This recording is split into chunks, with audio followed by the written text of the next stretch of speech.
Hi, everyone. We are going to get started in just a minute. We'll just give everyone a few to get signed on. Thank you for joining.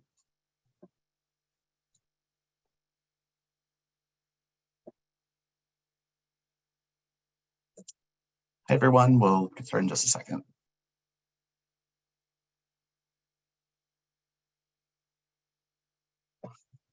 Okay, hello, and thank you for attending today. I'm Scott Sinclair. I'm the Senior Manager of Programs at Cancer and Careers, and I'll be your host for today's webinar. Now, Cancer and Careers is a national nonprofit and the only program of its kind solely dedicated to empowering and educating people with cancer to thrive in their working environment. We do so via comprehensive website, free publications in English and Spanish, and career coaching. Additionally, we offer educational seminars targeted at employees with cancer and their colleagues and healthcare providers. And certainly employees and caregivers as well can benefit from the information. To stay informed about these programs as they are rolled out, please sign up for our newsletter if you're not already by visiting the website cancerandcareers.org, where all of our information is available free of charge. Now, before we get started, a few housekeeping items related to accreditation. And for those of you who don't require this information, please bear with me. I promise I'll make this as quick as possible. Today's webinar is accredited by ANCC, ASWB, the New York State Education Department State Board for Social Work, the California Board of Registered Nursing, the Society for Human Resource Management. If you plan on requesting educational credits for this program from any of these accrediting bodies, please proceed with the following steps. First, you must log in individually. Participants who listen in on someone else's line will not receive credit. Second, you must complete and submit the evaluation and post-test, as well as receive a passing grade of 80% or higher on the post-test. Following today's session, you'll receive an email with all of this information. The follow-up email will be sent no later than 5 p.m. tomorrow on Thursday, November 3rd, and certificates will be emailed within 4 weeks. Also, please note that none of the planners and presenters of the program have not disclosed any pertinent financial relationships or conflicts of interest, and that no commercial support was provided for this program. Thanks in part to Genentech, HSN, and QVC, Cancer and Careers is able to offer this our 8th year of the Balancing Work and Cancer webinar series. This program was created to provide patients and survivors, as well as their care team and employers, with concise, targeted information about the work-related issues that arise after a cancer diagnosis. Additionally, we'd like to recognize Cancer and Careers as year-long sponsors who support all of our core programs and allow us to continue providing all resources and services free of charge. Now, one of the silver linings of the past few years has been the increased availability and understanding of remote work. What was once often dismissed as a less efficient way of working has now become widely adopted by employers of all sizes and industries across the globe. The shift has been especially beneficial to people navigating work after a cancer diagnosis, seeking greater flexibility in their schedules, to eliminating a taxing commute, or any of the benefits from working from home that may provide. Of course, working remotely may also come with some pitfalls, which we'll walk you through today, and we will discuss some potential solutions to managing them. Leading today's webinar is Nicole Jarvis, our Assistant Director of Programs here at Cancer Careers. Nicole is a licensed social worker and has been with CAC for 7 years. Prior to joining CAC, she spent 4 years at Memorial Sloan Kettering, as well as practicing social work in the area of child welfare. It is my pleasure to welcome Nicole. Hi, Nicole. Hello. Would you let me share my video? For some reason, it's not letting me turn on. Oh, yeah. Let's work that out. I know everybody came here just to see my face. So, all right, here we go. All right. Hello. Sorry, it's never a dull moment with these webinars. Let's get right back into it. Thank you so much, Scott. And thank you guys all for joining us tonight. My name is Nicole Jarvis. I'm Assistant Director of Programs at Cancer and Careers. And I'm really looking forward to speaking with you all tonight. Now, here's just a little overview of what we'll be discussing tonight. We will have time at the end for further questions, so please plan to hold them until the end, and you can submit them into the Q&A box, and we'll address them at the end, but hopefully I will have answered all of your questions throughout today's webinar. But ultimately, we're going to be really discussing what the current attitudes are towards remote work and what that looks like in this environment these days. Also, the challenges of working remotely, as well as the strategies for addressing them. Some of the strategies for negotiating, beginning, or continuing to work from home, as those can be kind of challenging conversations to get started. And finally, we're going to be discussing a little bit about some tips that may be helpful when looking for a new remote position. So it makes sense to ask whether this new remote work setup will be considered the new normal, given how the last 3 years have played out. Even prior to the pandemic, remote work has become much more acceptable and commonplace over the last decade. Now, a few important notes to make in the realm of how remote work relates to those with cancer is that prior to the pandemic, those with disabilities, which includes cancer, were 20% more likely to work from home than similar workers without a disability. This may have been due to informal arrangements or formalized plans that were considered reasonable accommodations. But either way, remote work for people with cancer is not a new concept, but it is one that can be really, really useful. Now, McKinsey conducted a survey of workers after 2 years in the pandemic, and of those surveyed, nearly 60% reported they worked from home at least 1 day a week. And this would include those who work remotely full-time, as well as those who have a more hybrid schedule.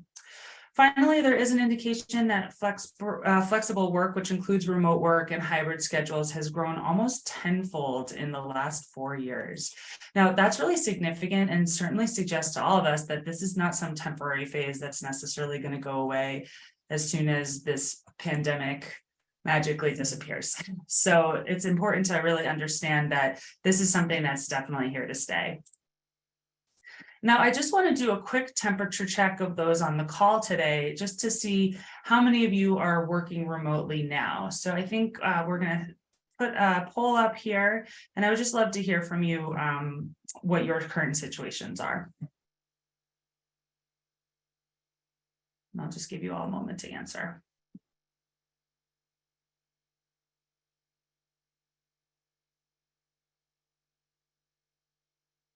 All right, looks like we have a solid mix here. We'll share the results in just a moment. All right, so it does look like a number of you aren't currently working. Some are working in person. So it's a pretty close split among those who are working currently between those working remote full, part, hybrid, or working fully in person. So definitely a mixed bag on this call, which is great to see. Hopefully we go over some things that are helpful for everybody. So, of course, anyone can cite some reasons why working from home may be beneficial and or preferable. The benefits of remote work for those with cancer, however, are really numerous. It can eliminate those long and often pricey commutes. So this can mean that energy that would normally be expelled on getting to and from work can be saved and put towards actually working, making you more productive. You're also able to get more hours of your day back, which can mean more sleep because you're able to sleep later, more time to get in some exercise, and even more time to just make yourself healthy meals instead of just grabbing something fast and easy on the way to work.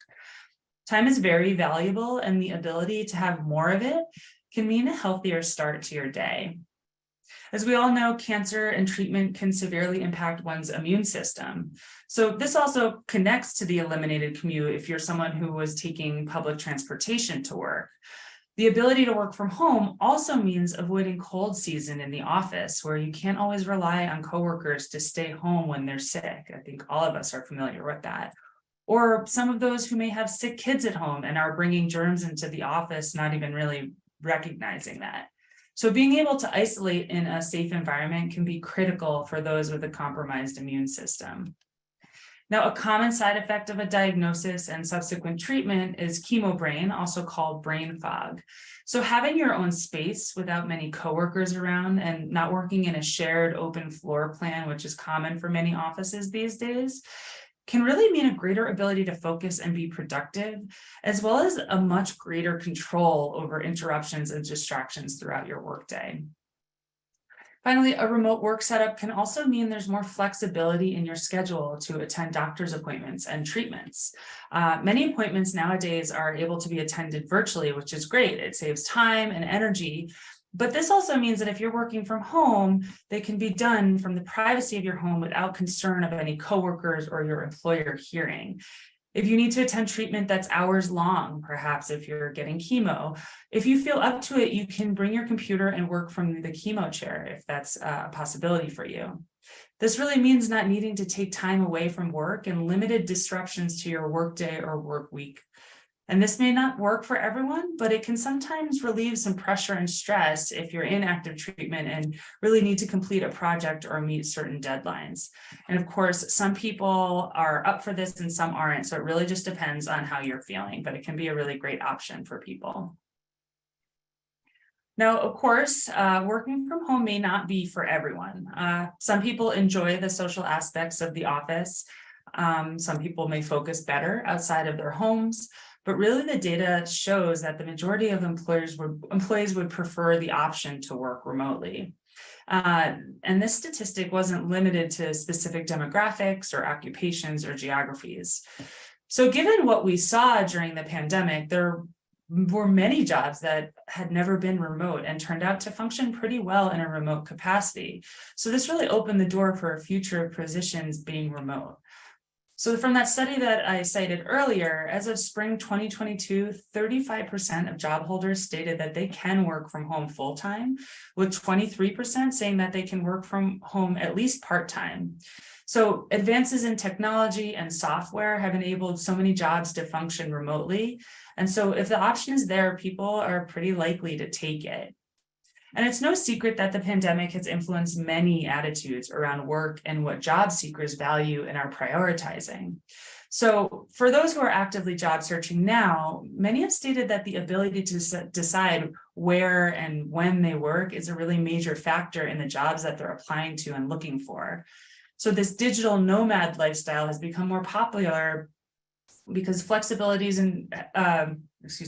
has become more popular with the flexibility in schedules to care for kids. Family members are being prioritized, and overall, a much greater control over one's time and energy is being recognized as a major factor when considering new jobs.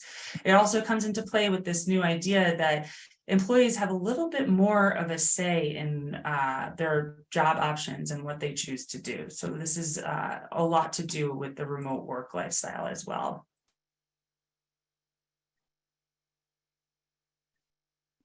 So we've established that the work landscape has changed both literally and figuratively over the past decade or so, with more companies being open to the idea of letting employees work remotely.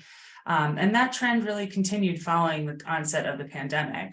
But still, not every industry or organization has been able to transition completely to full-time virtual jobs for its staff, nor do they plan to. As a result, many people who were asked to work from home for a period of time may eventually be asked to return to the office, at least part-time. So unless your job has always been remote or you received approval to work from home at some point while managing your cancer, it's possible that at some point your supervisor will request that you resume your position in a group office environment. So if that is the case and you feel strongly that you want to continue to work remotely, discuss it with your boss. It's possible that they'll be willing to make an exception in your case or potentially offer a hybrid arrangement as a solution where you work from home part of the time. There's also another aspect that employees are grappling with right now, and it's the idea and this attitude that the pandemic is over. Of course, there have been safety improvements, there's higher rates of vaccination, but for those with compromised immune systems, it can feel like your needs and concerns are not necessarily being considered in some of these decisions influenced by this attitude.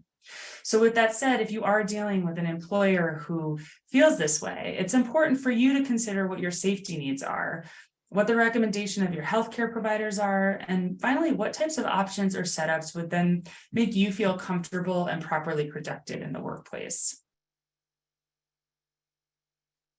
So Now we've discussed the many benefits to remote work, but that's not to say it's not without its own challenges.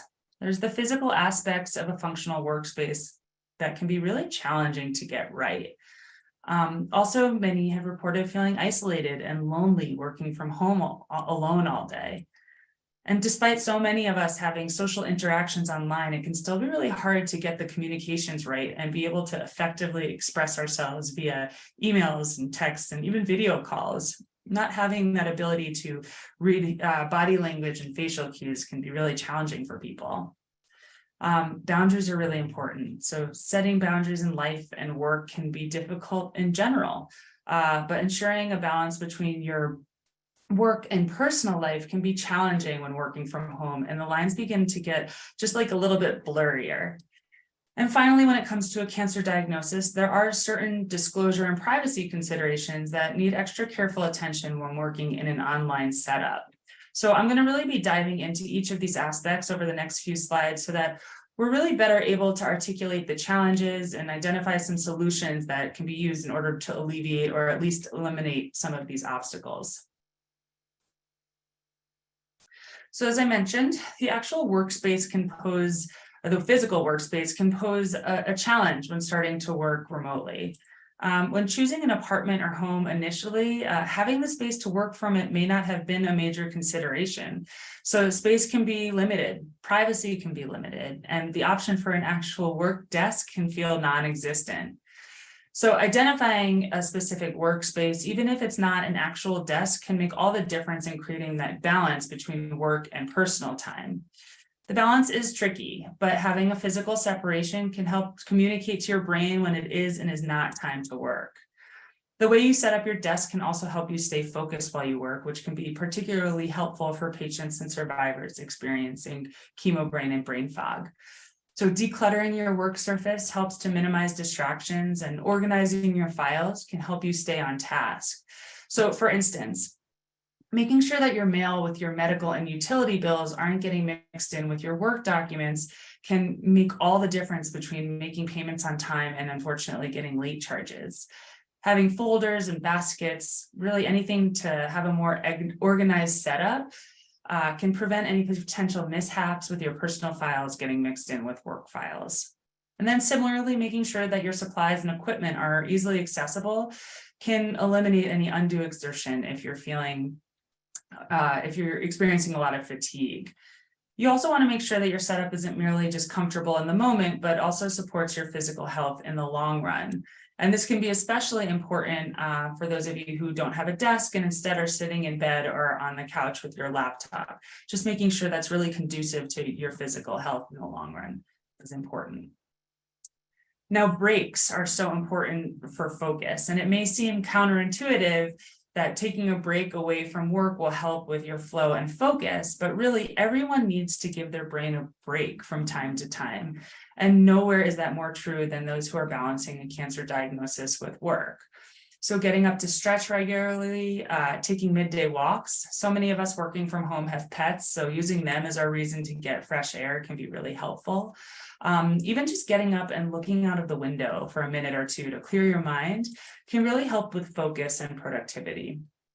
Now, as mentioned, not everyone is able to have a designated work-only space.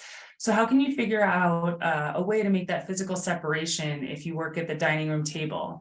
Perhaps you make it a point to clear the table off every night and put all of your work on a cabinet or something nearby so that you can eat your dinner in that space and not be looking at anything work related, and think of your dining room table as your new workspace, because you want to have that line dividing your work and personal life. Comfort is so important to having an effective and practical workspace, of course. Being comfortable can remove those distractions and pain, but you want to think about, does working from the couch work better for your physical comfort? How does that look for you? If your joints are very sensitive from treatment, sitting on the couch or working from bed may actually make your body feel more at ease and actually increase your ability to focus on work. This idea that people who work from the couch aren't getting as much work done is kind of silly, because if you are able to alleviate a little bit of that pain, you're more likely to focus better and be more productive. So whatever works best for you is really the motto here. The Americans with Disabilities Act can come into play when setting up a home office as well. Perhaps there's a specific equipment or software that would make doing your job much easier. So it's worth exploring if reasonable accommodations are available to you through work before making any of those purchases on your own dime. There's a ton of great resources for learning about the ADA and reasonable accommodations. The Job Accommodation Network is one of them. They even offer templates for letters that you can use to make a formal request to your employer. They also actually have ideas for accommodations based on symptoms, which is really interesting and can really spark some ideas for maybe some challenges that you've been having and you just can't figure out what would make it a little bit easier for you. We also have an article on our website that provides an overview of the process and some additional ideas and approaches that might be helpful for people. And if any of you are willing to share in the chat, if you are currently working or have worked from home, I'd love to hear what have been some useful setups that have kind of helped you feel more comfortable and productive if you're willing to share them. I can take a look at that in a minute if anyone responds. It might initially seem easy enough to set up a home office, but when thinking about what will be most comfortable day in and day out, it can be helpful just to have a little bit of guidance, especially from a professional. The Rising Workplace is a website and organization that focuses on providing in-depth information on creating an ergonomically friendly workspace, both in an office and at home. So early on in the pandemic, they released this video. It's a free 20-minute video on ergonomics and working from home, which provides guidance on creating a more comfortable workspace by using an ergonomic approach. We also have a blog post that discusses tips for working remotely as well. And Scott just shared the link to the video because I don't think that it showed up in the PDF that you guys were sent. So it's definitely worth a watch if you're looking for some ideas. Someone responded that they used a height adjustable table to address the issue of sitting as the new smoking so that you can stand partly throughout the day. I know standing desks are very popular now and certainly showing some positive impacts in terms of health as well.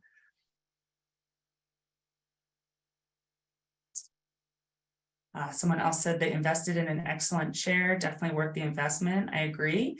And again, you know, it's always worth exploring whether that could be a reasonable accommodation if it is something that you could kind of justify and see if your company will pay for it. If not, then certainly go ahead and look on your own, but it's worth just exploring whether it can be paid for.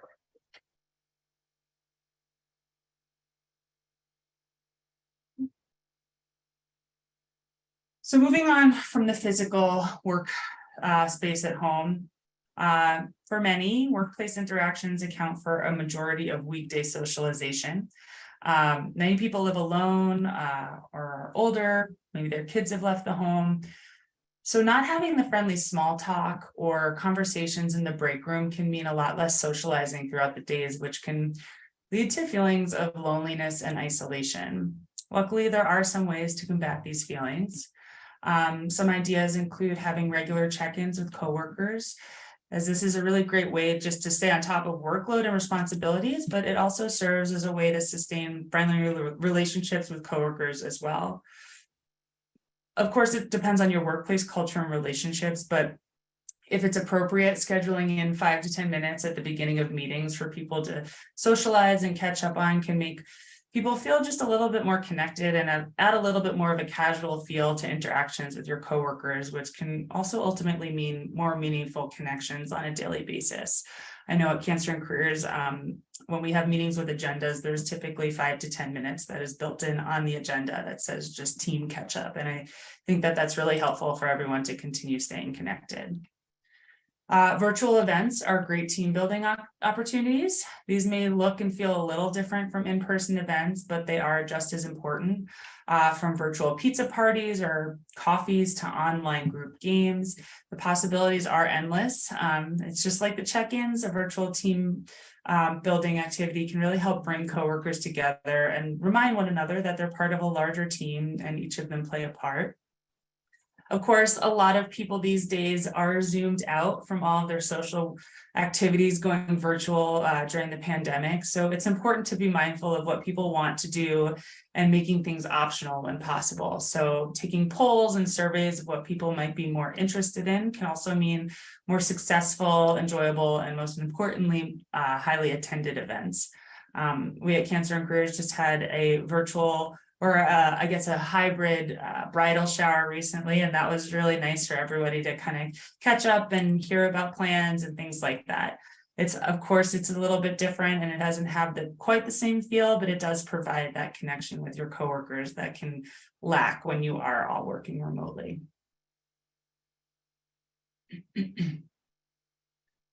So as mentioned earlier, working from home can also make it difficult to separate work and personal life. So really making sure life exists outside of work is important. Engaging in activities outside of work can help add in a little bit more of that human interaction that we've talked about working remotely can lack. So things like signing up for exercises, new crafts, hobbies, meeting a friend for a walk after work, joining a book club, all of these small actions can lead to feeling more social and engaged and ultimately just a little less isolated. Also, setting time aside for yourself specifically that doesn't have to do with any type of responsibility is really useful. Take yourself out to lunch, meditate, exercise, anything that allows you to give yourself a small break and do something that you enjoy.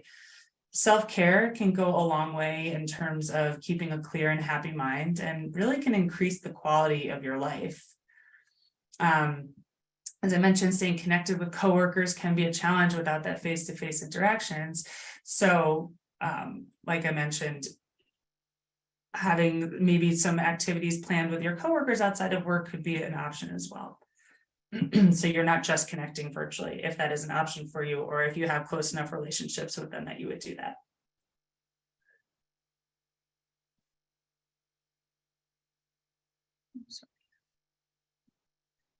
So, as I mentioned, some aspects of communication when working remotely can be more challenging.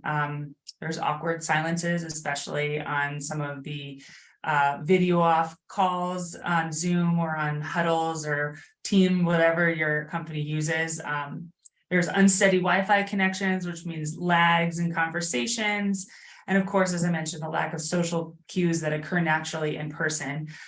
They all can really lead to misunderstandings, talking over one another, and really overall ineffective communication. Without the ability to have natural interactions with your employer in an office setting, communications really need to be more intentional when working remotely. So as mentioned before, in terms of the benefits of socialization and staying connected on a personal level, those regularly scheduled check-ins are very important for staying on task and ensuring that everyone's expectations are being met and that there's really no gaps in understanding of how things are going. Standing meetings with your supervisor can be useful for exploring what's working well and where improvements may need to be made so that there is no misunderstanding, no resentment brewing, and everyone feels good about the setup. I myself had gone remote years ago in a position that wasn't originally intended to be remote, and ultimately we decided that we would do 3-month check-ins to make sure that everyone felt good about how things were going and whether any changes needed to be made, and those were really helpful for everyone involved. There can also be different standards of communication between an in-person workplace and an all virtual workplace that might require a little extra effort, some new skills, and some getting used to. There can be a learning curve when jobs that were originally in person shift to a virtual space. So allowing a bit of room and time to get that right can be a good idea and give yourself a little bit of grace there. Having open and honest communications can also mean that there's no misunderstanding of what the expectations of you are. So this can mean a more formalized plan for setting hours and schedules, making sure that everyone is on the same page in terms of when it's necessary to turn your camera on and when it's optional.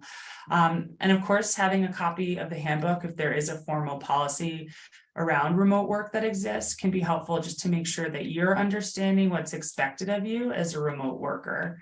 Of course, there might not be a handbook or there might not be a set policy. So having the conversation with your employer just to make sure that there's a mutual understanding of what should and should not be done can be, the make or break for success here.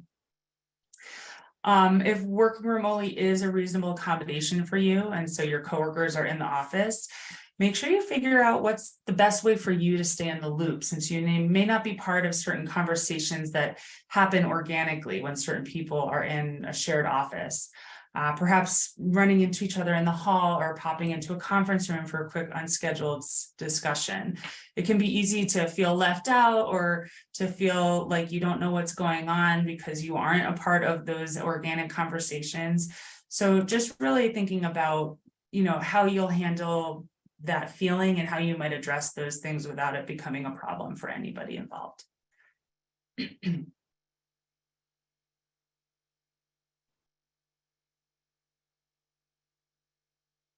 So moving on to boundaries, I think that everyone can agree that boundaries are important in every aspect of life.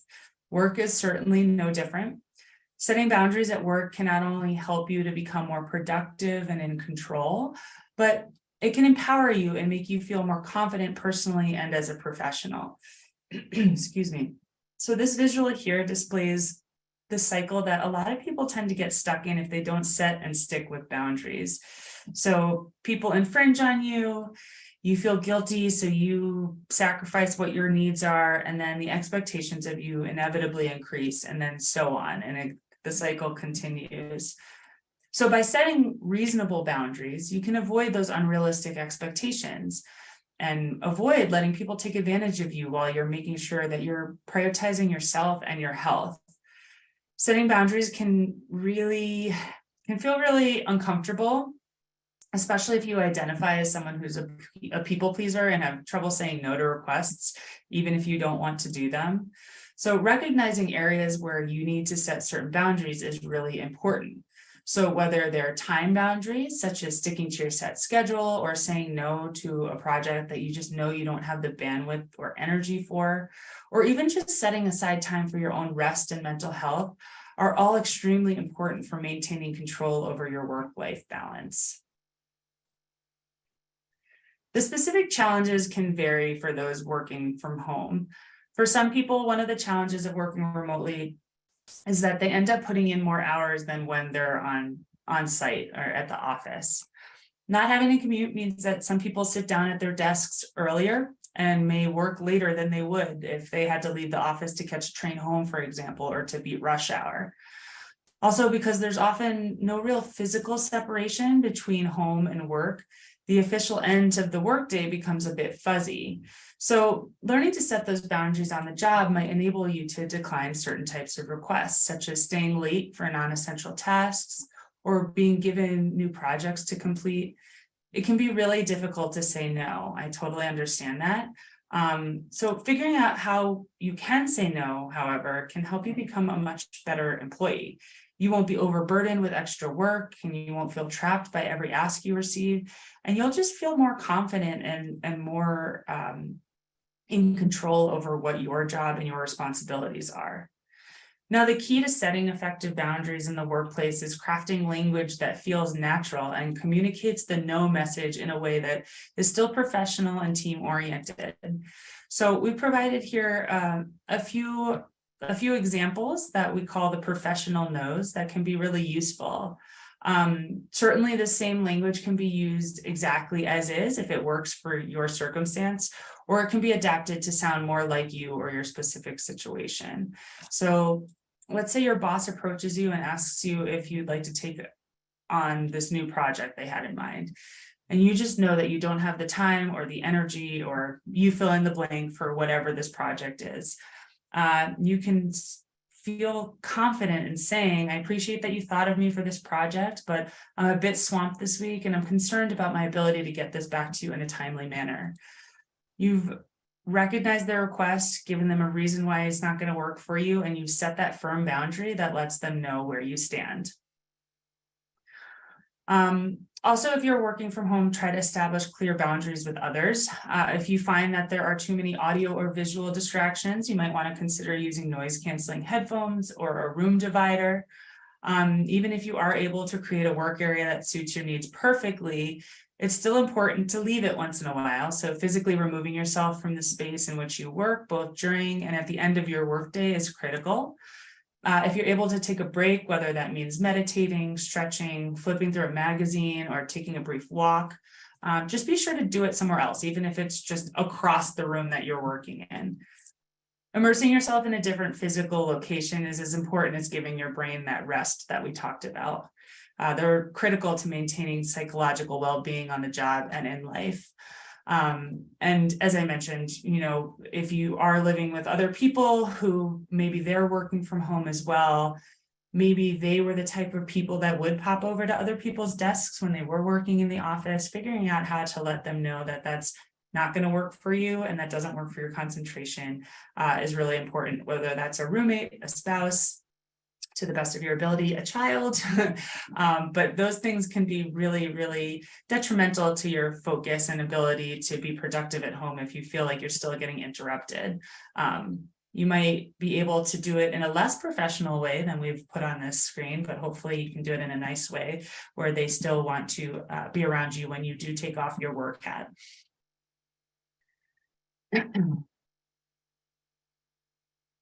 So while you may no longer work in an office full of people, you'll still want to be mindful of your choices regarding disclosure and privacy. So be careful not to develop a false sense of security just because you're working in a more personal and private workspace. In some ways, you actually may need to be a little bit more hyper aware. Now, every company's cybersecurity measures can be different. Some have no interest in tracking their employees' daily activity and rely on an honesty basis system. But unfortunately, others are not as trusting, and you may find that they may be intensive and invasive. There have been employees who have reported having their keystrokes and their idle time monitored. Others who found out that screenshots were taken of their screens while they were working. This is, of course, on the more extreme end, but it is a good idea to understand the levels of tracking that your company may be conducting, and then just make sure that you're behaving accordingly. With that said, it's also important to consider what your personal internet use is. So let's say you're researching aspects of your cancer type or treatment options, and your employer is tracking your internet usage and which pages you visit. Ultimately, now you've disclosed a great deal of personal health information that you may not have intended to share. So you want to be aware of what kind of tracking is going on there. Since you'll be likely working from your own home, it's important to be mindful of what may be in your environment and within the frame of your camera, if and when you're on video calls and things like that. Are there certain medication, pill bottles, medical equipment, et cetera, laying around that could potentially disclose more information than you'd prefer them to know about you? Before joining a meeting, just make sure to take a look around and remove anything that you wouldn't want anyone seeing. Test out your camera before joining meetings so that you can see what is and isn't in the frame. Also, as you can see behind me, I have a virtual background. So in Zoom, I know that you can put those up. There's even the potential to just the option to just blur your background. All of those things can just increase your privacy and not let so many people literally into your home when you're on these calls. Then similarly to internet use, if you're using a work computer, think of other options for maybe having some of your telehealth appointments. So this may mean conducting them on your phone, or perhaps you have a tablet or a personal computer you might have at home, just another safety measure that you can take. And then finally, with so many meetings on Zoom, it's getting more common for us to share our screens so that our colleagues can see files and presentations. If you do decide to share your screen, make sure that you're aware of what else might be seen by your colleagues. Internet tabs that may be open from when you were looking up personal information regarding your cancer diagnosis, or if perhaps you were reading an email from your doctor's office. All of these things can just lead to accidental disclosure that most people would rather not have happen. Really, the overarching theme here is just to be mindful of how easy it is to accidentally disclose information to colleagues and employers. So just being mindful of all of your activity and your behavior when you're using a work computer and during work hours is really helpful, even though you might have the false sense of security since you are in your home environment. So it's possible that some of you may have been working remotely and want to continue doing so. So the question becomes, how do you approach this conversation with your employer? Now, the early days of the pandemic, traditionally in-person roles were switched to remote, and many found that this was a really positive change for them. But it's still important to understand that just because there were benefits to working remotely for both employer and employee, continuing to work from home is not necessarily a given, which I think a lot of people unfortunately started to learn the hard way as some restrictions were lifted. So with all these employers starting to communicate a desire to get back to the office, being aware of existing policies at work can be helpful in your argument. So if a remote work policy has a place in your handbook, understand the parameters of that policy and how they can be applied specifically to your circumstance. If remote work was always viewed in a negative light, perhaps coming to a compromise on maybe a hybrid schedule would be a little bit more realistic than a full-time remote position. Overall, you want to present a proposal that considers the needs of all that are involved. Think through how you would ensure that the needs of the company are continuing to be met. This may mean being on a call at different hours than normal to meet the needs and responsibilities of the role. Also consider if and how your remote role may affect your coworkers that may still be in the office. Since you are making a formal request, you want to approach it in a professional way. So this means bringing a realistic plan to the table that can address proactively any concerns that your employer may have about you working remotely. So some of these concerns may include, how can you be contacted? How will you continue supervising anyone who reports to you if you do have direct reports? How will you participate in team meetings and projects and stay involved? What are your working hours going to be? And what, if any, days and times you will be on site, or what is your willingness to be on site?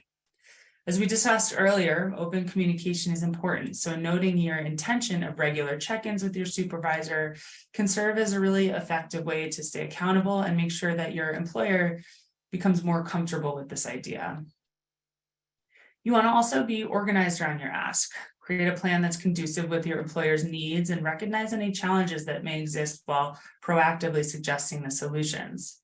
Now, some employers may not view remote work as ideal, but it doesn't mean that their minds can't be changed when they're presented with a solid and practical proposal, especially if you know your supervisor pretty well and know what their biggest pet peeves are and things like that. You can think creatively around some solutions that could address any concerns that they might have that, you know, their needs aren't going to be met by this plan. And finally, it can be worth looking into whether the ADA or a state or local fair employment law may provide assistance and potential for working remotely. Citing these can also be really helpful in your argument.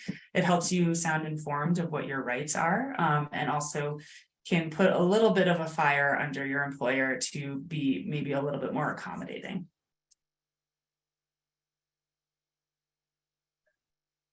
So a number of you had mentioned that you're not currently working, so I don't know if you are looking for work currently, but for those of you who are currently looking for work, and those of you who are focused on more remote work, remote roles, there are ways to make that a priority in your search.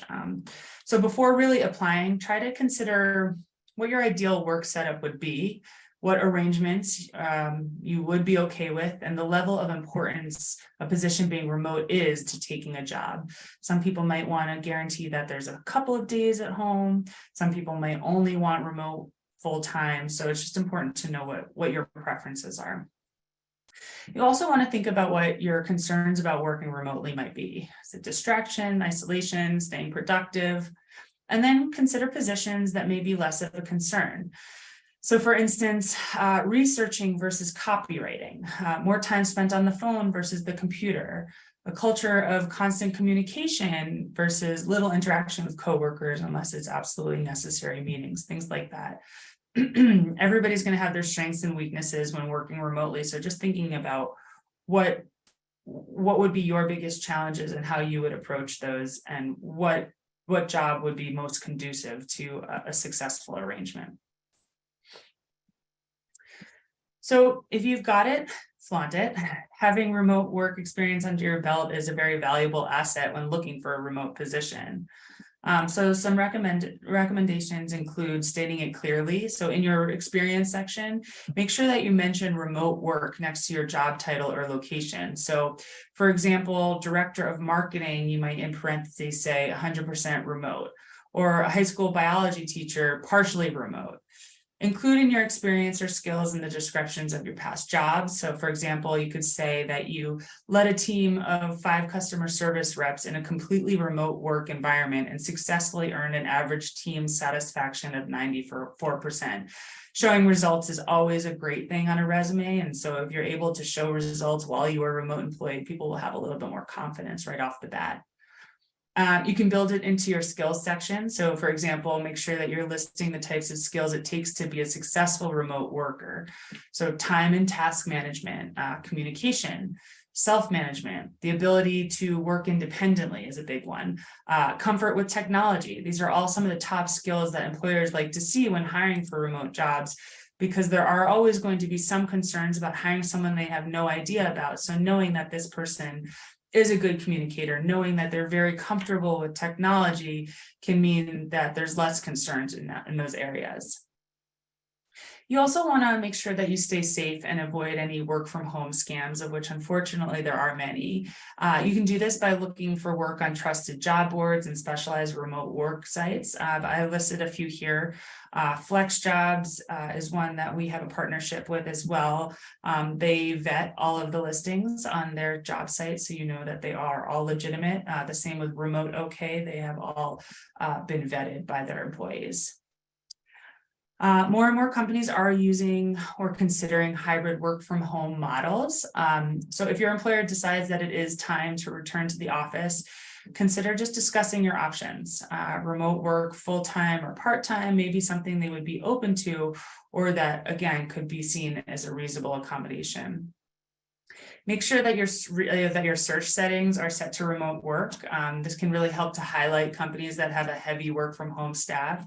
And this can also often mean that they're a little bit more structured and set up to have this, maybe more defined expectations, more organization, and less guesswork involved. There's not as much figuring out what's going to work because they already kind of have a system down that's been working for them. Many jobs are being promoted and advertised as remote. However, it's still possible to request a work from home setup, even if the position isn't originally designed that way. So if you are exploring a position that is not necessarily remote, make sure not to dive right into that as a question, but rather give the interviewer a chance to get to know you and why you'd excel in that role. And then maybe broach the topic of remote work to gauge the possibility. Also, if you have had a decent amount of remote work under your belt and you can show results for it, that can strengthen your argument to say why you would still be able to do the work remotely, even if it's not necessarily a remote position. As we've discussed throughout, there are certainly some nuances to communicating virtually compared to what we need to be mindful of in person. So while similar rules apply when interviewing virtually versus in person, there are some additional considerations that you want to have. So while similar rules to apply, typically part of an interview preparation will include timing your travel time to your interview. And this is to make sure, obviously, that you're there on time, hopefully a little bit early. But in this instance, you want to make sure that you're completely ready with your technology so there are no issues with starting on time and connecting successfully. So as you saw today when I got on, I did not have my camera working. That is not what you want to happen. You want to make sure that everything is fully prepared for when you are getting ready to sign on and showing your best, putting your best foot forward ultimately. And in that same vein, dressing appropriately continues to be an expectation. So despite the fact that typically only your upper body will be on camera, it is a good idea to be fully dressed in the event that you need to stand up during the call unexpectedly. Because of course you don't want someone to see that you're wearing a blazer and a blouse, but you're wearing gym shorts. That would be embarrassing and also just not a very professional look. And also just dressing for the part can put you in the right mindset and put you in that confident spot that you need to when you are interviewing and showing your best face. And finally, remembering that this is about presenting a fully professional picture. So it can be a good idea to use what we mentioned as a virtual background or posing in front of a blank wall so that the interview is fully focused on you, the candidate, as opposed to potentially inferring or assuming things from you about you from your home decor. Maybe you are a Patriots fan and your interviewer is a Giants fan, and I don't know sports that well, but I would imagine that would be an issue. So you just want to make sure that the focus is on your professional experience and who you are as a professional. So that's really it in terms of talking about remote work and balancing that with a cancer diagnosis.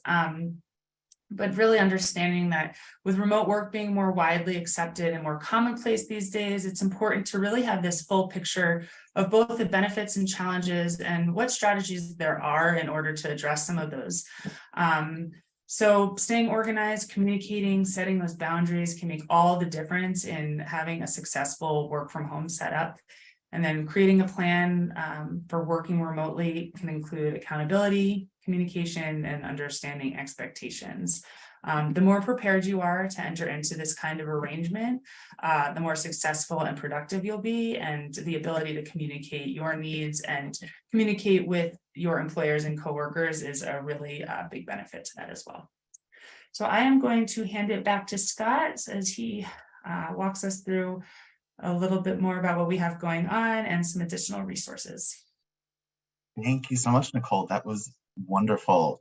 We'll get to Q&A in a second, but just before we do, these are some additional resources. Everybody should have received this deck in their email. If you didn't receive it, please shoot us an email, cancerandcareers@cew.org, and we'd be happy to send you a copy so you can click on all these links yourself. Nicole, I'm just going to press control back here. Oh, yeah. Sorry. Okay, great. And then we have a few upcoming events we want to make you aware of. We have one final webinar for 2022, which is going to be Balancing Work and Caregivers on Wednesday, December 7th at 6 p.m. Eastern, 3 p.m. Pacific. We hope you can help spread the word to any caretakers that you know in your life. We're also finalizing our slate of 2023 webinars, and so keep your eyes peeled on your email. We'll be announcing that shortly. And lastly, we just announced our 2023 Midwest Conference, which feels like it is years away, but it's 2 months away. 2023. The conference is going to be on Friday, March 24th. We're holding it again virtually on Zoom, and all are welcome to attend regardless of your geographic location. You can find more information about all of our upcoming events on our website, where you can also register for everything for free. And if we don't get to your question today, please feel free to email cancerandcareers@cew.org, or you can email Nicole directly. Her email's on this screen right now, and please follow us on all of our social media to stay up to date on everything going on at Cancer and Careers. Now, I'm going to leave this screen up while we go through some questions. These are the requirements for CEs. You'll receive an email tomorrow with the links for the evaluation and post-test. Any questions, feel free to shoot us an email. Now, Nicole, we have a few questions to go through. The first one is, I am no evidence of disease, but still want to work from home. Employers think that because I'm quote unquote cured, I'm 100% healthy, but all know that that's not true. Treatment took its toll: neuropathy, cold sensitivity, fatigue, bathroom issues. I want to continue working from home. It just works for me. Can I get medical clearance for that? I mean, that's certainly something that you can speak with your healthcare provider about. It certainly sounds like there are a number of lingering side effects and symptoms that you're experiencing that could qualify you for them. It's not always necessary to have a medical note, but if you are experiencing some challenges from your employers, then it's worth speaking with your healthcare provider and seeing which side effects they would like to speak to in terms of requesting an accommodation for you. You don't have to list them all out. And also, like I said, if you were to go onto the Job Accommodation Network, they do have a number of suggestions in terms of different accommodations that can be helpful for different symptoms. So you might be able to also cite that as a resource as well. Yeah, I'll second that. Their website is truly spectacular in the depth and detail that they go into for so many different cases. The next question we have here, I have business travel as part of my job and have now for my employees okay to hold off on travel for now. However, come 2023, when I finish 18 months of treatment, I'll be expected to travel at least every month all over the US. What do you recommend in this case? This is another scenario where it might be worth exploring whether a reasonable accommodation might be not traveling for a certain period of time. I think looking into what the current state of affairs is in general is a good idea. You know, as much as I mentioned, a lot of employers like to behave as if the pandemic is completely over. Those who are immunocompromised understand that it is not. So I think having frank conversations about ways around that business travel. I don't know exactly what you're traveling for.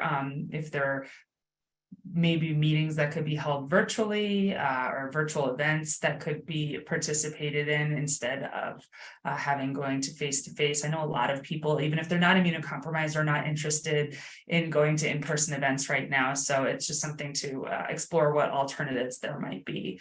If that is still receiving pushback, then it might be worth exploring an accommodation formally. Or is there someone else that you work with who could do the travel in your place? Or, you know, there's a lot of things I think you could have a conversation with about. The next question I have, my company adopted a flexible work policy. Some people are back in the office, but I have stayed full-time remote. During calls, I feel like I'm missing out on some of their jokes or relationships. Is there anything I can do to be more connected without risking my immunocompromised health in the office? Yeah, I mean, I think we talked a little bit about that in terms of the ways to stay connected. Maybe having some more one-on-one interactions with some of your coworkers can be helpful.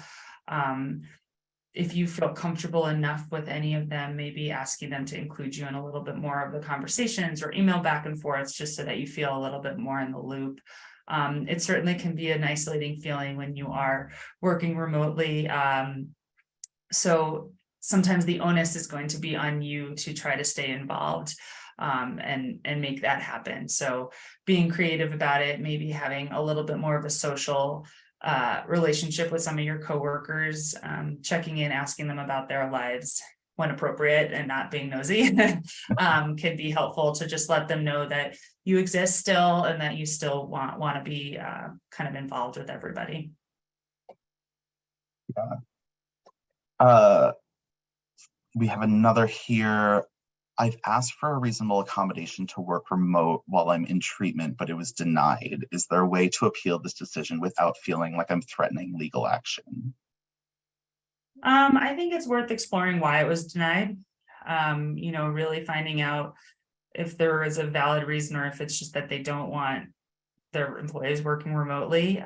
You know, if it's always a good idea to come to the table with results, right? So if you were working remotely and you had a lot of achievements or you accomplished a lot of, you know, employer goals, then it's worth highlighting that and showing that, you know, you are productive and doing really well at home.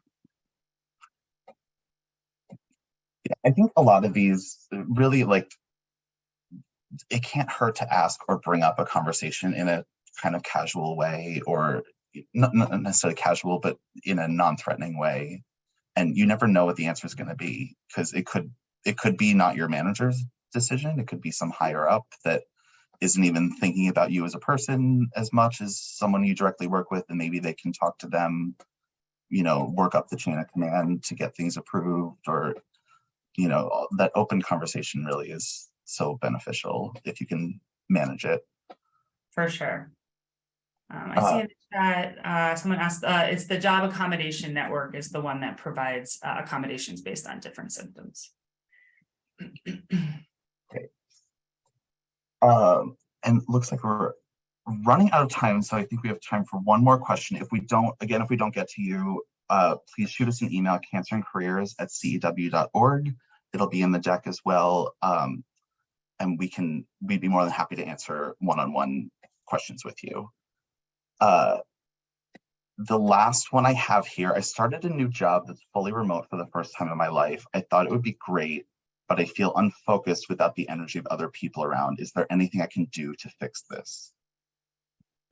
You could try to switch it up, maybe a couple times a week, going to a coffee shop or maybe a co-working space, just so that you're around people and feeling, I know that some people having noise and movement around them helps them focus more. So, being able to really just surround yourself with a little bit of movement.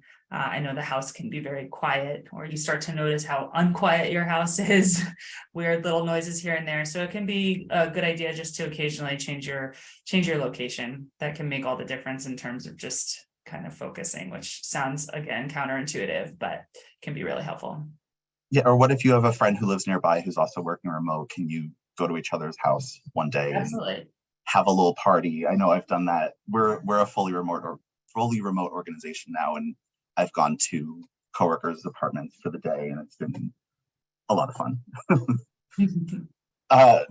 So unfortunately, we are out of time. Thank you so much, Nicole, and thank you for everybody who is on this.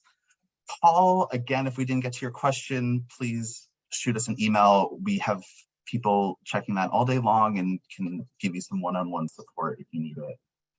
Thank you so much for joining, and we hope to see you again. Good night. Thank you. Bye-bye, guys.